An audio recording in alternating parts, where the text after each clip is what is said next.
अस्सलाम वालेकुम दोस्तों, फ़कीर सिकंदर अली अव्हांजी ख़िदमत में हाज़िर आहियां। दोस्तों अॼु असां मौज़ू खणी आयासीं वॾाई न कर।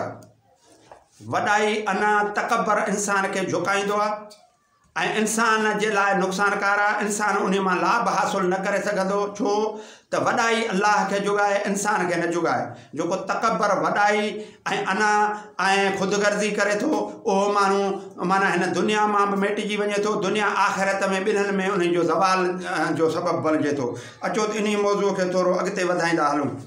दोस्तों जंहिं शइ जी तव्हांखे सुध न हुजे उन जे पोयां न लॻो। जंहिं शइ जी तव्हांखे सुध न हुजे उन जे पोयां न लॻो, पंहिंजे नफ़्स जे ख़वाहिशनि ते बि न लॻो।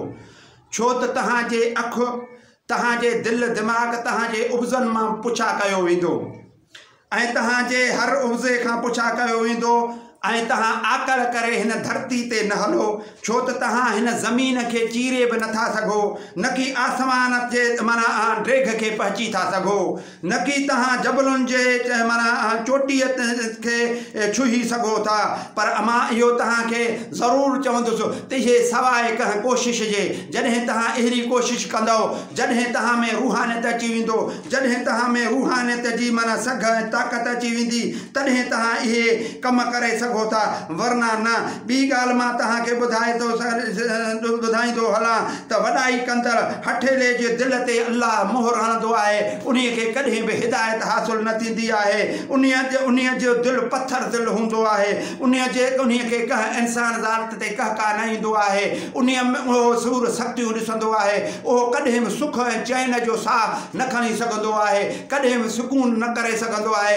भली केरु कंहिं वटि दुनिया दौलत घणी हुजे तब त उहो सुकून जी ज़िंदगी गुज़ारे न सघंदो आहे, बीमारियुनि में मुब्तला हूंदो आहे, कशमकश जे ज़िंदगी गुज़ारींदो आहे, निंड उन जी फिटल हूंदी आहे, छो त हू इंसान जे लाइ सही प्रोग्राम न खणंदो आहे, इंसान लाइ सही सोच न रखंदो आहे, त अल्लाह उन जी निंड ई फिटाए छॾींदो आहे, गोरियुनि जा लप खाईंदो आहे, मगर निंड न ईंदी अथसि। सॼो ॾींहुं बिस्तरे ते हेॾे होॾे फिरंदो, माना हेॾे होॾे पियो थींदो आहे, मगर निंड लाइ बि सिकंदो आहे। मां तव्हांखे इहो ॿुधाईंदो हलां त माना जेकॾहिं तव्हां माण्हू उहो भलो आहे, कंहिंजी गिला ग़ीबत न करे, उहे ज़ालूं भलियूं आहिनि जेके कंहिंखे न ठठोलियूं न कनि, कंहिंखे निंदनि न, कंहिंखे बुरो भलो न चवनि, उहे मर्द बि भला जेके कंहिं ते ठठोल टोक ऐं माना इहे न कनि। ऐं मां तव्हांखे इहो ॿुधाईंदो हलां त ईमान आणण जी माना दीन में माना ईमान आणण खां पोइ जेको नालो आहे उहो आहे त माना सुठे लेवल सां हलो, कंहिं माण्हू खे ईज़ायो न, कंहिंखे ॾुखायो न, कंहिंजी जासूसी न कयो, कंहिंजो माना ऐब जोई न कयो, कंहिंजी गिला न कयो, कंहिंखे न ॾुखायो। तव्हां सभु हिकु आदम जा औलाद आहियो।